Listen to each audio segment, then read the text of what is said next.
Olá, começamos muito bem mais uma série Revista da Tarde com Clarice Fogaça. Que alegria saber que você está aí acompanhando todos os nossos episódios durante a semana. E cada semana nós trazemos aqui um entrevistado diferente, um assunto relevante para inspirar você. E juntos nós vamos aprendendo, compartilhando histórias incríveis. Acompanhe conosco hoje aqui o bate-papo que vamos ter com Almi Custódio, ele que é mais conhecido como Almi Mãos de Tesoura. Ele tem uma história linda de superação e sucesso e hoje você vai conhecer um pouquinho dessa trajetória maravilhosa. Vem com a gente. Almi, que alegria ter você hoje aqui no programa Revista da Tarde. Muito bom te receber, seja bem-vindo. Muito obrigado, Clarice. O prazer é meu estar aqui com você nesse programa extraordinário, Revista da Tarde, com Clarice Fogaça. É maravilhoso estar aqui. Gratidão aí pelo convite. Nós é que agradecemos porque eu, quando soube um pouquinho da sua história, eu já fiquei assim encantada. Eu amo trazer aqui pessoas que trazem uma história que deixa o nosso coração mais quentinho, sabe? Aquelas histórias assim que trazem inspiração e que as pessoas que estão lá do outro lado da tela nos assistindo também acabam se inspirando, se animando para talvez até começar o seu negócio, sabia? Porque muitas vezes as pessoas pensam assim, esse daí já nasceu com sorte, já começou fazendo sucesso desde pequeno, e não é assim, não é mesmo? Tudo tem uma história, e toda história é importante, que é uma coisa que eu sempre gosto de dizer aqui. Almi, você, aquele menino que nasceu lá no Espírito Santo, mas foi criado em Rondônia, certo? Queria que você contasse pra gente um pouquinho como é que foi a sua infância marcada por tantas histórias que valem a pena ser contadas aqui hoje no Revista da Tarde. Conta pra gente. Cara, que especial estar aqui, compartilhar essa história que não teve um começo fácil, mas que me moldou e me fez tornar o que sou hoje. Então gratidão a essa história. E sim, sou natural de Espírito Santo, estado maravilhoso, riquíssimo, belo, cheio de cachoeiras, praias maravilhosas, mas fui para o extremo do Brasil, para o estado de Rondônia. Foi lá que eu cresci, né? E ainda criança, muito amado pela família, mas encontrei muitos desafios lá sim. Como toda família, né? Por mais assim linda, maravilhosa e amada que seja a nossa família, mas todas as famílias enfrentam os seus desafios. E com você não foi diferente. Você me falou um pouquinho, Almi, nos bastidores, né, que você viveu aí a realidade do campo, né, desde pequeno, desde menino, e você teve um momento que você estava trabalhando lá com o seu pai. Eu achei tão incrível, eu até me emocionei quando você falou pouquinho, você deu só um spoiler, você nem contou tudo, eu já fiquei emocionada.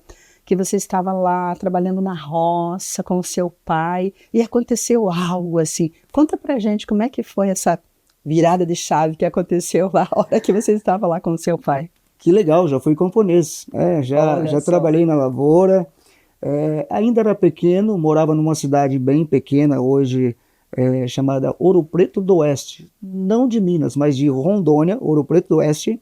E ainda na adolescência, eu fui trabalhar na lavoura com meu pai, sim. E lá a gente trabalhava com cacau, café e também tirávamos leite, né? Hoje você tem grandes produtores de leite, que é tudo tirado mecanizado e tal. Naquela época, Clarice, era tudo tirado na mão. Era tudo mesmo. manual, é verdade. Eu cheguei a ver isso, Almi, porque eu também cresci, né? Nasci no interior e eu via meus avós, meus pais fazendo isso.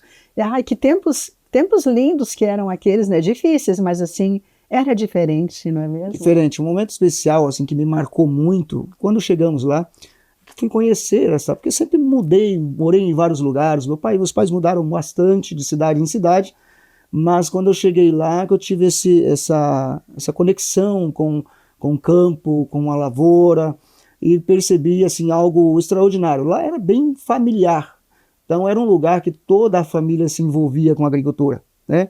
A menina trabalhava, os meninos, o pai, a mãe, então a família pegava junto na lavoura. Isso era legal. Eu me lembro de um episódio bacana, quando eu cheguei lá, que o meu pai pegou toda aquela lavoura, nós éramos meeiros. O meieiro, ele trabalhava, né, na lavoura do dono da propriedade, quando chegava no final da colheita, ele dividia com o proprietário aquilo que ele colheu durante o ano. Ah, entendi. Uhum. E eu me lembro que, por haver esse hábito de todos trabalharem, as meninas trabalhavam, a esposa trabalhava e juntavam numa agricultura familiar. Eu me lembro que eu disse ao meu pai o seguinte: eu estou aqui e eu quero trabalhar, se for preciso, por 2, para que a minha mãe e minhas irmãs não vá para a roça. Né? E aquilo Isso foi emociona, muito gente. especial. Eu me emociono quando você fala. Porque um menino, você tinha que idade aí? 12 anos de idade. Veja só, você tinha 12 anos e você já tinha essa mentalidade que você queria trabalhar mais, trabalhar por 2 pessoas para que a tua mãe e a tua irmã, tuas irmãs não trabalhassem. São 2 irmãs. Gente, que mentalidade, já tinha uma mentalidade assim diferente, né? É de emocionar mesmo.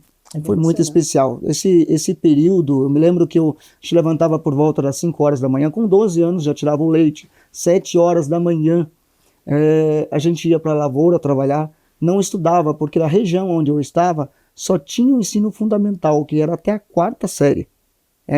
Depois de alguns anos que veio surgir a possibilidade de escola ou ônibus que levavam para a cidade, para alguns colégios, para que pudesse estudar. E tudo longe, né? Tudo muito mais longe. Difícil, nada era fácil.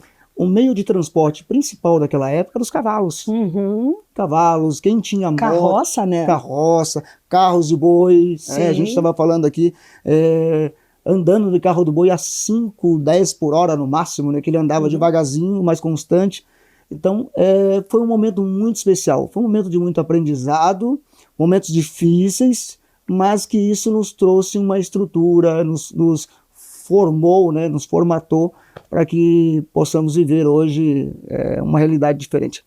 Muito interessante, porque essa experiência toda, com certeza, lá da sua infância, você trouxe para a sua vida, né? Você trouxe para a sua vida pessoal e também para a sua vida profissional.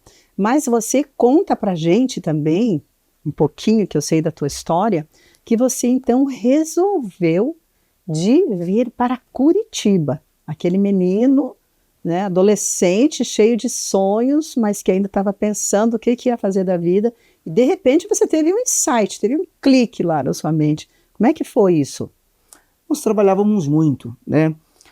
Eu sempre estava buscando algo, por ali na região mesmo, talvez algo pensando em empreender, alguma coisa no armazém, alguma coisa do tipo que fazia parte do contexto em que eu vivia.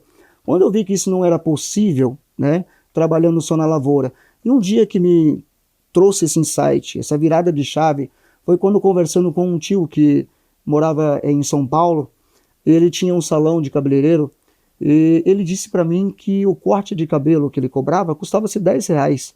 E aquilo me chocou, porque a minha diária, né, de boia fria, que a gente falava, quem é do interior vai conhecer esse linguajar, né, boia fria, a gente não levava, não era servido o almoço, a gente levava de casa, então era R$8.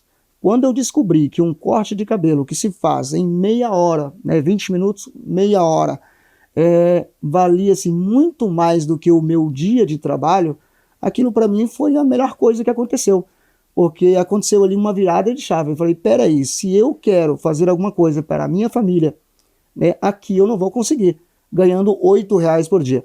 Foi o dia que eu então peguei aquela ferramenta chamada podão, né, que eu comentei agora há pouco nos bastidores com você, que era exatamente a ferramenta que a gente usava para podar, né? Para podar nas árvores. As árvores. O cacau ele é dado no caule, né? Ele é uma árvore. Então a gente usava para podar, derrubar o cacau, né? Para colher o cacau. Foi aquele momento que eu coloquei aquela ferramenta no chão e disse para o meu pai, falei, isso aqui mais não serve para mim. Eu preciso mudar de área. Eu vou trabalhar na área do salão de beleza, vou cortar cabelo. Quero aprender isso. E ali, em 30 dias, a minha vida mudou. Você não precisou pensar muito. Você tomou aquela decisão ali e dali para frente, então, você já estava decidido que você iria cortar cabelo e ganhar R$10 por um corte de cabelo, cada corte de cabelo, trocando o que você ganhava, que era R$8, por 12 horas de trabalho. Um dia de trabalho, 12 horas de trabalho. Exatamente. Depois de uma conversa com seu tio. Isso. E é interessante que a região, as pessoas acabam acostumando com isso, com essa realidade, que muitos acabam se conformando com isso. Hoje, graças a Deus, o campo, a tecnologia chegou, a valorização. Hoje, para você ter uma noção, o valor de tudo lá, o do cacau, por exemplo, que na época custava 50 centavos o quilo, hoje custa mais de 70 reais o quilo. Verdade. Então, graças a Deus, isso proporcionou uma qualidade de vida melhor. Mas é tão interessante isso, que as pessoas acabam acostumando tanto com aquilo, que um dia eu compartilhei com meu amigo e disse, olha, eu vou embora daqui. Eles, vai nada, nós nascemos para morrer aqui, nós vamos trabalhar aqui. Falei, mas eu não, eu vou sair daqui. É a questão de mudança de mentalidade, não é mesmo? Isso. Você, sem ter estudado na época, tá? Eu digo na época, porque depois você foi estudar e estudou bastante, sem estudar, né? Sem ter, assim, se aprimorado, pois era ainda um adolescente, imagina, mas você já estava com aquela mentalidade diferente dos outros meninos lá da sua época, que moravam na redondeza. É incrível isso, muito legal. E isso tudo te trouxe uma bagagem muito grande, que nós vamos contar aqui para o pessoal, Almi, durante a semana. Para quem não conhece, o Almi Mãos de Tesoura é um grande profissional da beleza. Ele é visagista, ele tem várias formações e ele faz muito sucesso quando se fala em deixar as pessoas mais bonitas. E ele se tornou um grande empresário nessa área e já formou muita gente, mas você vai conhecer um pouquinho mais da história dele durante a semana nos próximos episódios. Almi, que pena que hoje o nosso episódio já chegou ao fim, tá? Mas ainda bem que nós temos outros episódios para continuar contando essa história incrível. Vamos continuar caminhando junto por essa semana. Isso mesmo, vai ser uma jornada muito interessante e muito bonita. Obrigada por hoje. Sou eu que agradeço. Muito obrigado. E você que nos acompanhou, que alegria saber que você está aí acompanhando aqui esse bate-papo. Eu tenho certeza que você já está sendo inspirado pela história aqui do Almi Mãos de Tesoura. E olha, prepara aí o coração, porque tem muito mais para a gente compartilhar com você. Eu vou ficando por aqui, deixo um abraço carinhoso para você, que Deus abençoe muito a sua vida e até o próximo episódio.